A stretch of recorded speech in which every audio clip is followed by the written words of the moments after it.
Straight Shift with the Car Chick, the podcast that's all about cars, buying, selling, fixing, and driving, and sometimes running fast if you're the car chick.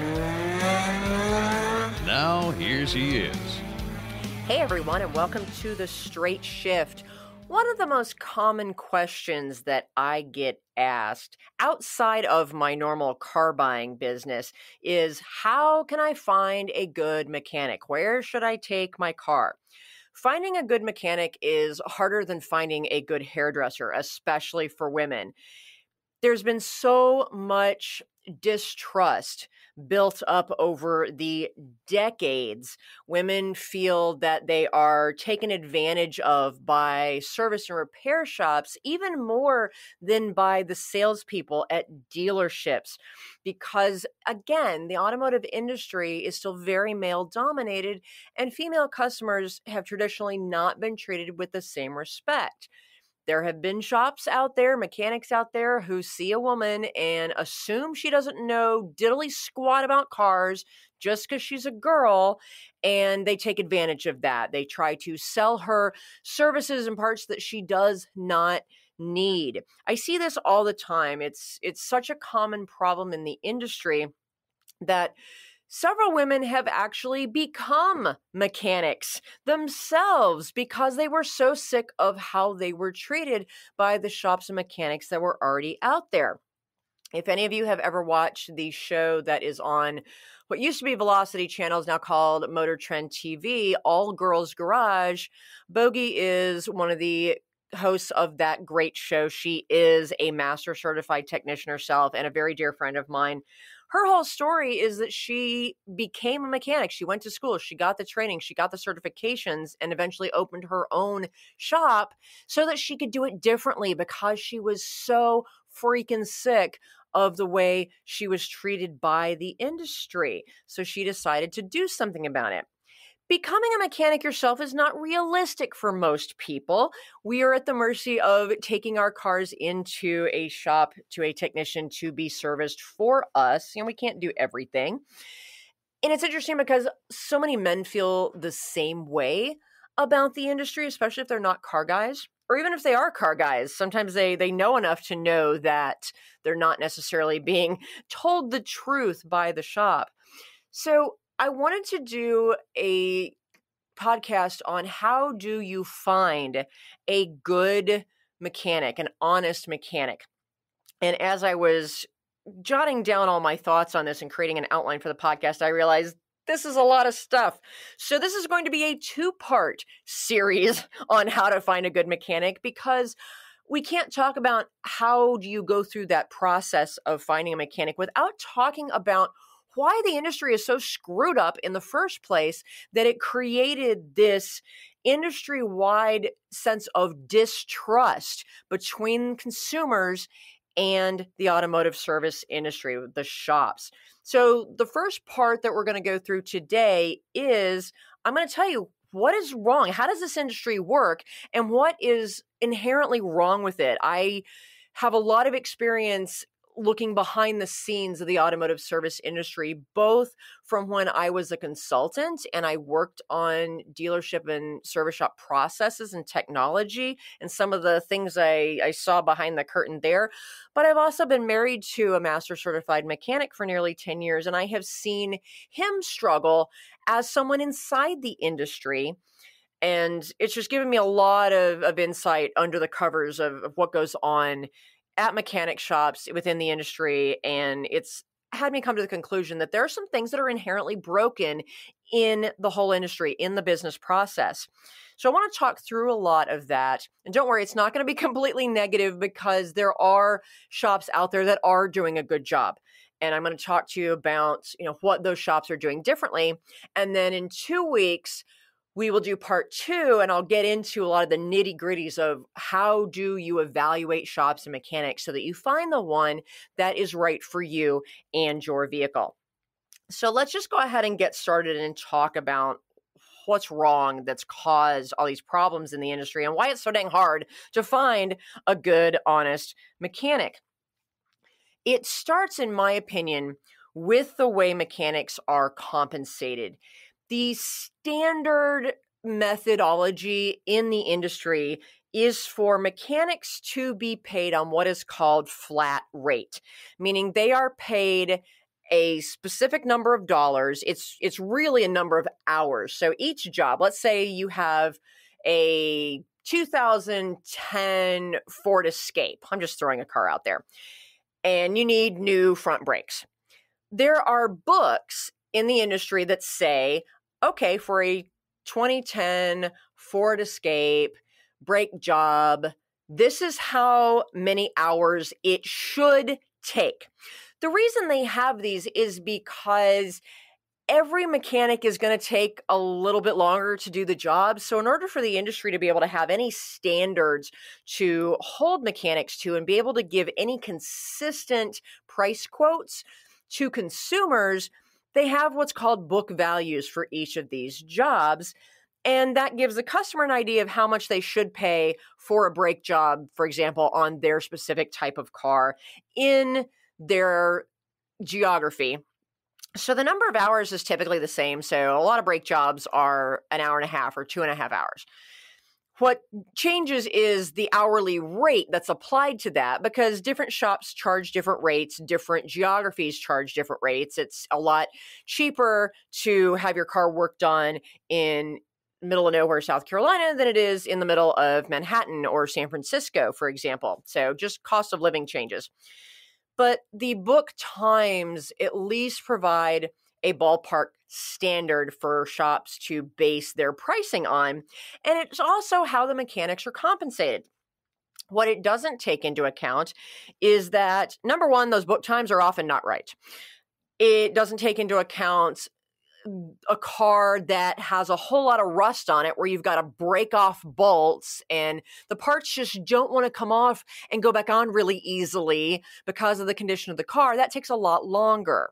A smart shop will add time to that. We call it the rusty car factor or the crappy car factor to compensate the mechanic, and the customer will have to pay more. You know, if you got a rusty car, sorry, but it takes longer to work on rusty cars than non-rusty cars. But the bottom line is the mechanics are paid by the job, no matter how long it takes them to do that job. And in many cases, they are only paid when they have jobs to work. A lot of states, the minimum wage laws don't apply the same way to mechanics that they do normal hourly workers. Believe me, I have researched this because it has really ticked me off in the past, the way I saw mechanics, particularly my own husband, were compensated or not compensated. It wasn't uncommon to see a mechanic work, be at work 60 hours a week, but then their paycheck was for 12 hours. Because that's how many hours they actually turned based on the work that was available or that they could get done, depending on what was going on in the shop. So you can imagine how stressful and frustrating that can be when you are trying to pay your bills every month. Those bills don't necessarily change, but you never know how much you're going to make every 2 weeks, depending on how the hours come through the mechanic shop. And if mechanics are paid by the job, no matter how long it takes, let's think about that logically. What does that incentivize them to do? To rush, to hurry, to try and get the job done as fast as they can, because the only way they can make money is to turn more hours than book time specifies. And this can lead to some pretty shoddy, sloppy work. There are some mechanics that are really good, they're very experienced, and they can swap parts, especially if it's a type of job that they do on a regular basis. And so they know all the shortcuts. They just have it down to a science so they can get it done really fast. Those guys are good. There are not that many of them out there, though. And so unfortunately, most mechanics, and I am talking very generally about averages across the industry, but these are things that I have personally seen, so I'm not making this up. They rush. And as a result, they cut corners, they often do shoddy work, they skip steps, and you as the customer are the one who ends up paying for that. An example, this is something that drives me absolutely batshit crazy, is when they are taking the wheels off of your car. Maybe they're rotating your tires or they're doing a brake job. They have to get to the parts that are underneath your wheels. They take the wheels off and then they put them back on. And the fast way to do it is to just take their impact gun, take your lugs and just go zip, zip, zip, zip, zip, and zip it on there. What that does is that over torques your lug nuts. Believe me, guys, you do not want your nuts to be over torqued. It is not a good thing. So that can cause your brake rotors to warp.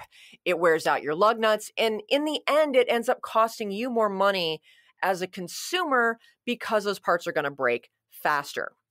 The proper way to do it is to start the lug nuts by hand so you make sure you don't cross thread anything, and then you use a torque stick to limit the maximum torque that the impact gun can put on those lugs. And then the last step is to take a torque wrench set to the proper torque setting, 90 foot-pounds, 100 foot-pounds, whatever the spec is for your car, and then torque them down properly.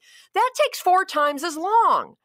And so many mechanics don't do it. They're like, screw it, I don't care. It's not my car. And it ends up hurting your car and it costs you more money. But hey, it's faster for them and they make more money. This is why I say the industry is inherently broken, because mechanics are incentivized. It is to their personal financial benefit to cut corners and go fast.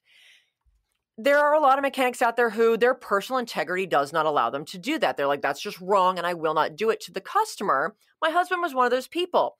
Those mechanics tend to not make any money in the industry, and it makes it very hard for them to make a decent living. So this is one of the reasons that I say that things are kind of broken. It's when mechanics cut corners. Another way sometimes they cut corners is they just won't do all the steps. I'm supposed to change a cabin air filter. Well, they'll never notice if I don't do it. We'll just charge them for it anyway. I know several dealerships that have done this to clients of mine. So things like that do happen. And when a mechanic does something fast and they make a mistake, very often you will notice the problem as a customer, and it forces you to bring your car back to the shop and be like, hey, you guys screwed something up. And then you have to have sometimes an argument with the shop to see if they'll take ownership of that. In the industry, we call that a comeback. And unfortunately, not all shops are good at tracking comebacks as a part of their technician productivity. They track technician productivity, meaning how many hours do they turn book time versus how many actual clock hours. So if a workday is 10 hours, do they turn 14 or 15 or 18 book hours in that 10-hour time? That means they're highly productive. It means they're going to make money. They make the shop money. If they turn less hours in a day, like mechanics that take their time and are very meticulous and are more perfectionists, they might only turn 4 or 5 hours in an actual 10-hour day, and they're penalized for that low productivity, even though they're doing it right. Shops that factor in the comebacks, so the mechanics that are fast and they may turn a lot of hours, but they have a lot of comebacks because they screw up all the time. If they track that and the mechanics are then penalized for that by, hey, you screwed up, you cut corners, now you have to fix it the right way, and I'm not paying you to do the job twice because we're not charging the customer to fix the mistakes that we made. So, but not all shops do that. So, and even the ones that do, very often for mechanics, it's worth it to have those few comebacks, because not every job that you cut corners on is going to cause a comeback. So if you work the law of averages and you work the numbers, it's still worth it to many of them to just be fast and to cut those corners and to deal with the comebacks as they happen. But mechanics that have lower productivity because they take their time and they're very meticulous and have zero comebacks, they're not always rewarded for that good customer service, that good work that they do, because the shops need the volume. They need the volume. And this gets into where the attitude of the shop, which is directed by the owners, what are their priorities? Do they care about volume? How many hours can we turn? How many hours can we turn? Make money, make money, make money. versus what's the quality of those hours? What is our customer retention? Are we looking at car count, meaning how many cars we get in and out every single day versus what's the quality of those customers and how much money do they spend and what is their loyalty? Do we retain those customers? Those are bigger business concepts that not every shop owner pays attention to. So many of them, unfortunately, are just about how many hours can we turn through the shop regardless of the quality and the retention. And that's just bad business owners. And unfortunately, there are a lot of bad business owners in this industry. I suppose there are in every industry, but I've seen a lot of them in this industry. Another thing that whole environment contributes to is that mechanics also end up fighting with each other over the good jobs. Some jobs are considered what they call gravy jobs. Fluid flushes and brake jobs are considered gravy by the mechanics because those jobs are easy to do and you can usually do them a lot faster than the book time you're paid for.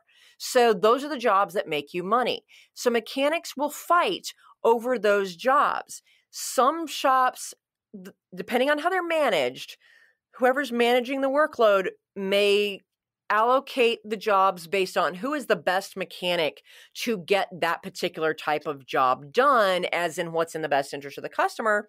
Some of them have a policy of they just put the jobs up there and the mechanics, whenever they're free, can just come up and grab whatever job they want.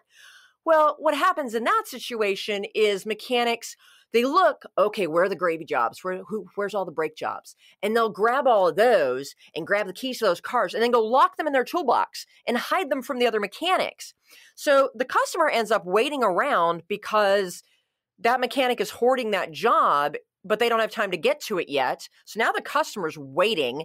The other mechanics don't have access to it because it's been stolen and hidden from them. I have literally seen this type of negative work environment happen on a regular basis.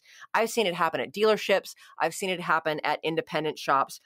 And so the mechanics end up treating each other as enemies. They don't trust each other. They stab each other in the back. And they're certainly not interested in helping each other get the job done. And nobody is thinking about what is in the best interest of the customer. What is the right thing to do for my customer? They don't care. They're in it for themselves. And that's because they're just trying to survive. They're just trying to make enough money to put a roof over their head and food on the table. And I have seen this so many times, and it really stinks. And so dealership and repair shop internal politics can get very, very ugly, and it can be a very negative work environment. And it's one of the reasons that there is so much turnover with mechanics at shops. Mechanics are known for shop hopping. Grass is always greener on the other side. So it just creates this negative environment, this high turnover that hurts the customer, and it hurts the shops, and it hurts the mechanics. So I'm going to take a quick break, get off that soapbox, and when we come back, we're going to go into a little more detail about some of the things that shops that are doing it right. What are they doing that might be some light in this industry? Be right back after this.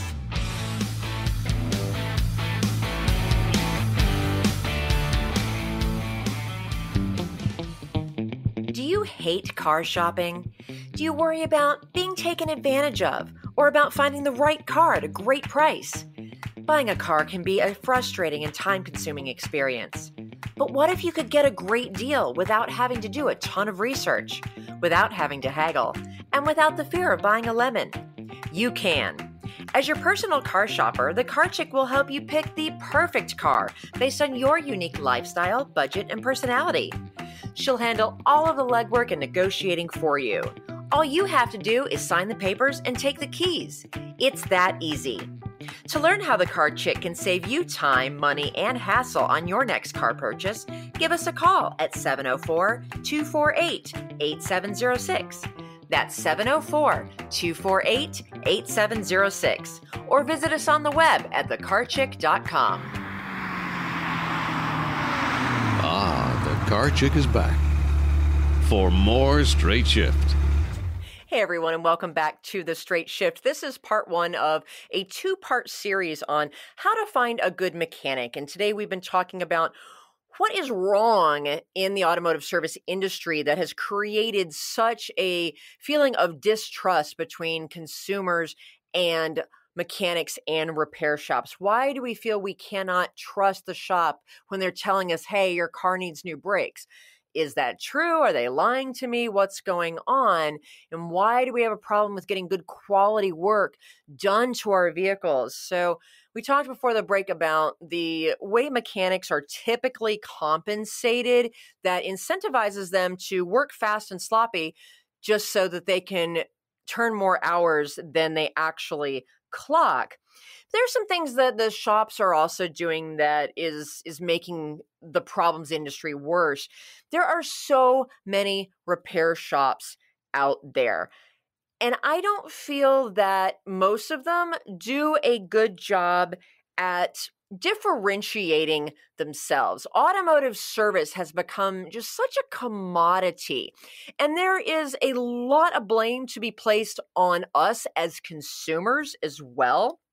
Consumers, quite frankly, we're cheap. I mean, we've seen this with, we're more interested sometimes in just getting a really low price. We shop so much by price instead of by quality, by customer service. This is why we have, so many Chinese products coming into the US market. And I've got nothing against China, of course, but we have these products that are lower quality, but they're cheap. We're like, woohoo, cheap stuff. We like cheap stuff. I'm just as guilty about this in many cases, but you get what you pay for, people. And when we commoditize because we don't like to pay for automotive service, it's not something that's sexy to spend money on. And especially when it's unexpected and we didn't have it budgeted. So that's why we tend to shop on price. But when we do that, remember, when you shop on price and force businesses to compete on price, everyone loses. And this is what's happening in the industry.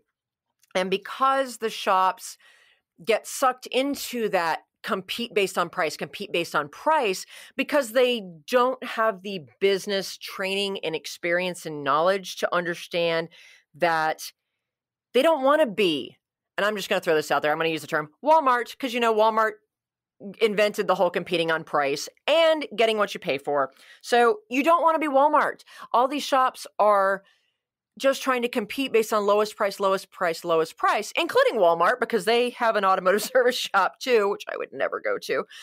But when they're not using better business skills through branding and identifying a better target market and figuring out a way to differentiate themselves from all those competitors who are only competing on price, they're hurting themselves. The shops that are doing it right are differentiating themselves better, and they are really looking at who their target market is. And I'm starting to get into a lot of business school type concepts, but it is a passion of mine. And it drives me crazy going around town here in Charlotte. I swear, I think 80% of the independent repair shops around here are named Brothers Something or Something Brothers, which is so unoriginal, is so male dominated, and it just doesn't differentiate. You don't know if is this the same shop? Is it owned by the same company, or is it different? So it's just bad branding. It doesn't differentiate, but it also says, hey, this shop is all about us. If you name the shop after you and your brothers, I realize that's an old-fashioned traditional way to do things, and it can indicate, hey, this is a family-owned business, but it's not necessarily going to appeal to female consumers who are responsible for over 70% of all automotive service dollars spent. And it doesn't necessarily appeal to the younger generation that's used to more targeted branding to be about them and their unique needs. So shops that are not differentiating themselves and are not doing a good job branding, they're making it harder on themselves because they're going to be forced to continue to compete on price.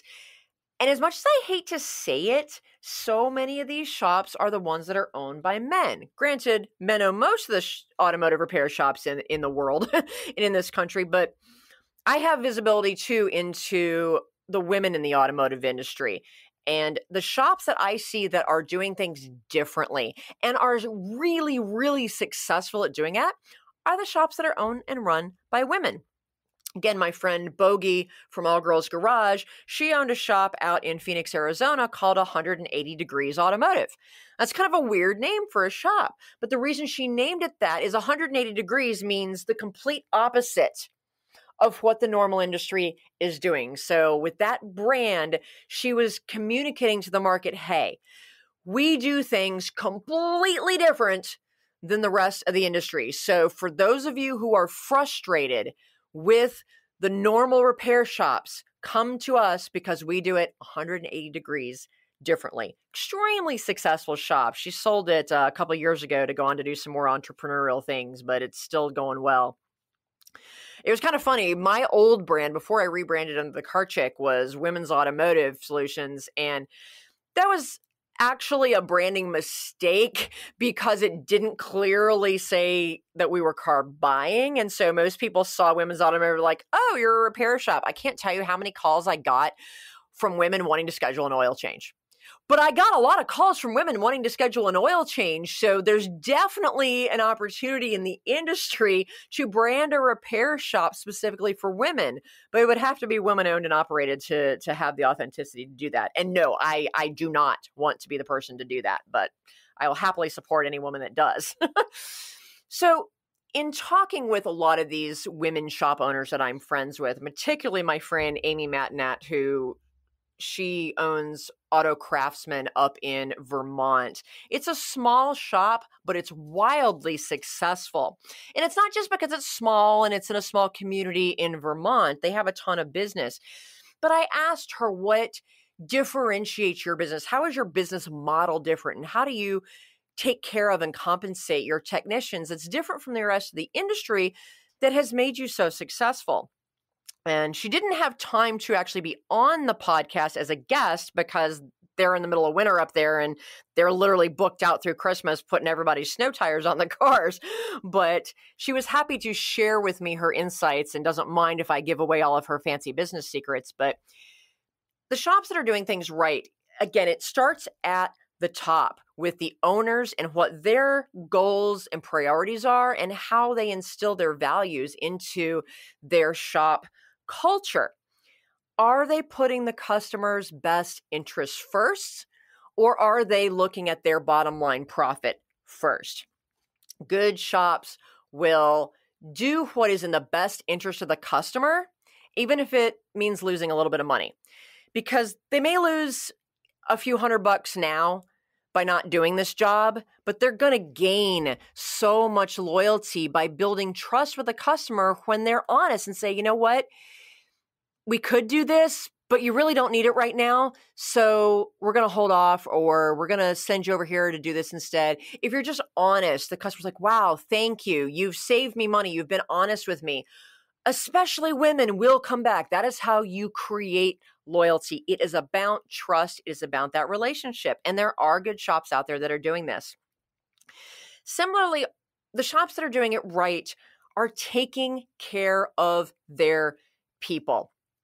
On a broader business scale, Richard Branson, who owns the Virgin Brands, he's one of the wealthiest men in the entire world.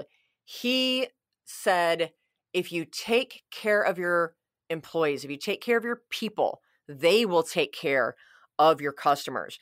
But so many places put customers first, or they put their own bottom line first over their people.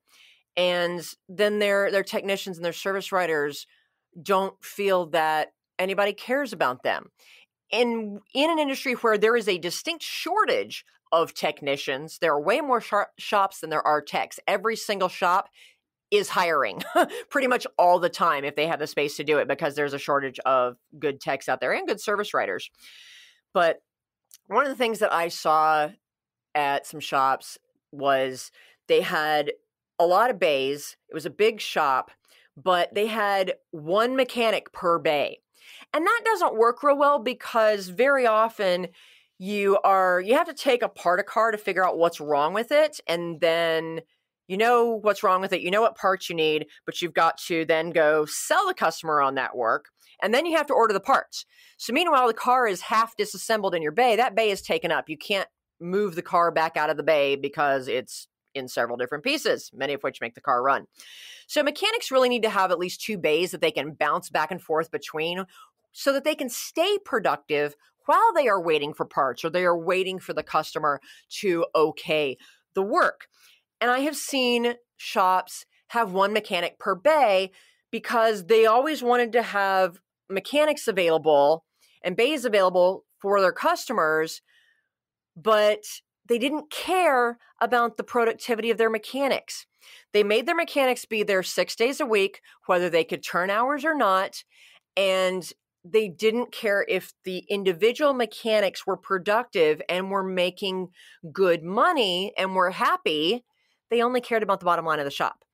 And so shops like that tend to have a lot of turnover because the mechanics aren't making money, they leave. So taking care of your people is so key for shops. And Amy shared something very, very personal about her shop with me.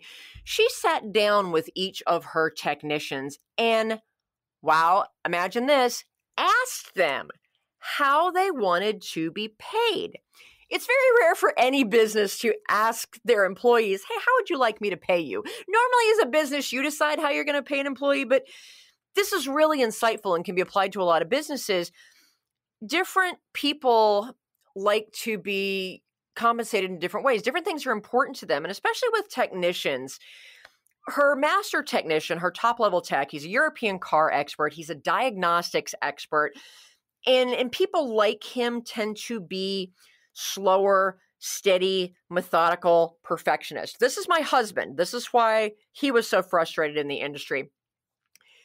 These people are not fast, and therefore they don't turn a lot of hours, which under the traditional flat rate pay structure makes it very difficult for them to make money. But they're very good at what they do.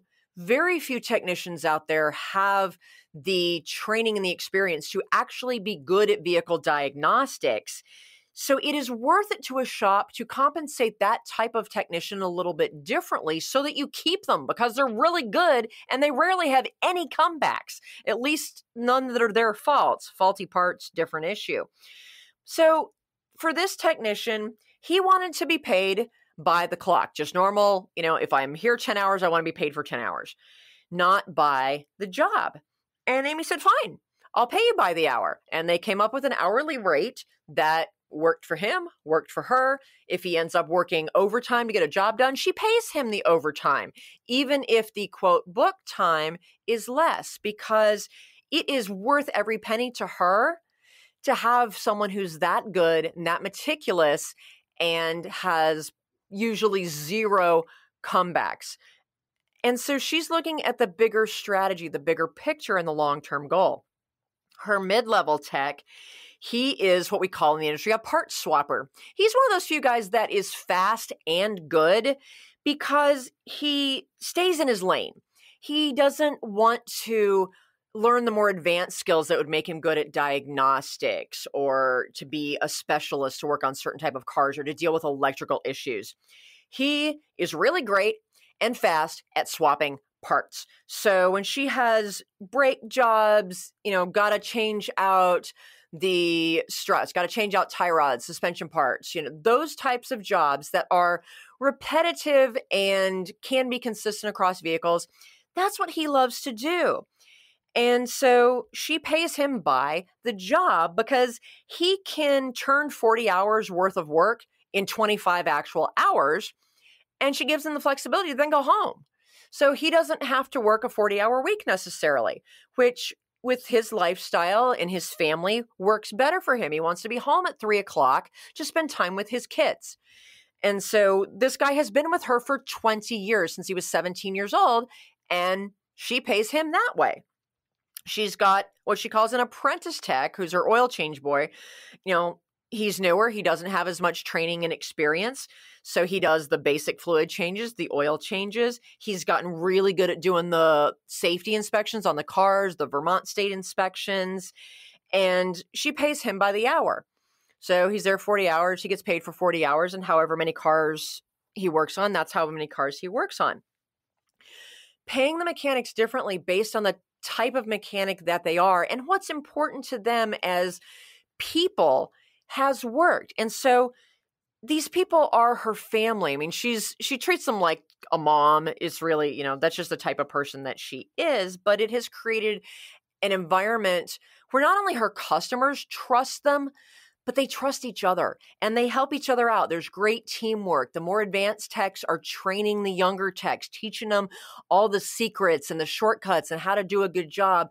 But they have a full company culture of, when in doubt, the customer comes first. We do what is in the best interest of the customer. And the pay structure is such that it doesn't penalize the technicians for doing that. And as a result, she's had an extraordinarily successful shop for many, many decades, low turnover, high customer retention. And you do have to book an appointment with her a good month out because they are always, always busy.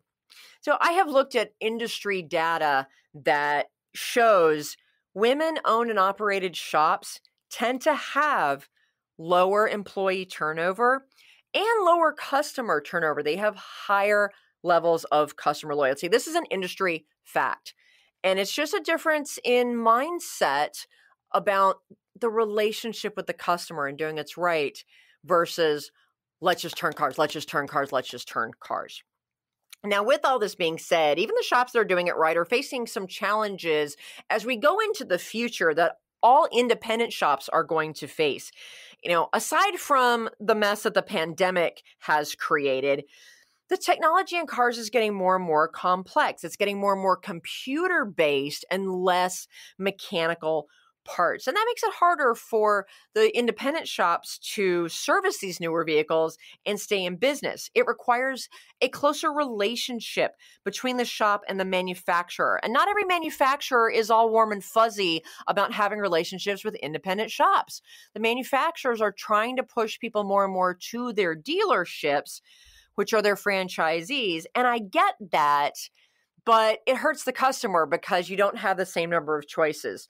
The German brands are the worst for this. Hyundai's great. Hyundai wants independent shops to be able to work on their cars because their goal is to sell more cars than they can service themselves.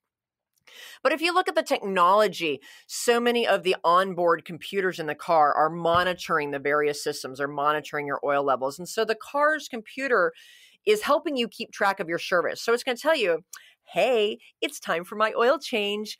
And in many cases, it will say, would you like me to schedule that for you? Well, they're going to schedule that at the dealership. They're not going to schedule that at your mom and pop shop down the street where you would rather go.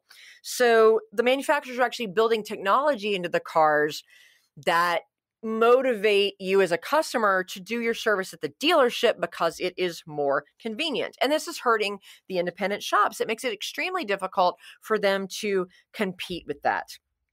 And as we also move more towards electric vehicles, service on them is just different. They don't have as many parts that need to be serviced. And a lot of the service and repairs are actually software updates. So, companies like Tesla, that's more of a computer technology company than it is an automotive company. And they can do a lot of their, quote, service over the airwaves. You don't have to be there. They just send a software update to your car and it fixes the problem. Obviously, they're still working out a lot of the kinks with that process, and it's certainly not smooth, but this is the direction that the industry is starting to move, and it's going to completely change the landscape on automotive service, which again makes it more difficult for shops, especially independent shops, to compete. And finally, cars are just becoming more disposable. They're not designed to last, 20, 30 years like cars made 10 years ago were. So the independent shops who make most of their money servicing cars that are a few years older and are out of warranty, there aren't going to be as many old cars for them to keep on the road. So again, it's going to reduce the amount of business for independent shops going forward. So I know this was a long podcast. I probably could have split it into 3, but the retail automotive industry just had a lot of challenges. Some of them are self-inflicted. Some of them are simply just due to the changing world that we live in, but they all make it hard for us as consumers to find a good and trustworthy mechanic. But there are shops out there that are doing things differently, that are doing a good job, and you can find them. So stay tuned. Part 2, which will come out the middle of December, I'm going to go through the details of how do you evaluate shops. Like if you were trying to find a good doctor for yourself, how do you find a good shop and a good technician to take care of your precious automobile? So stay tuned, folks. And in the meantime, happy holidays and drive safely.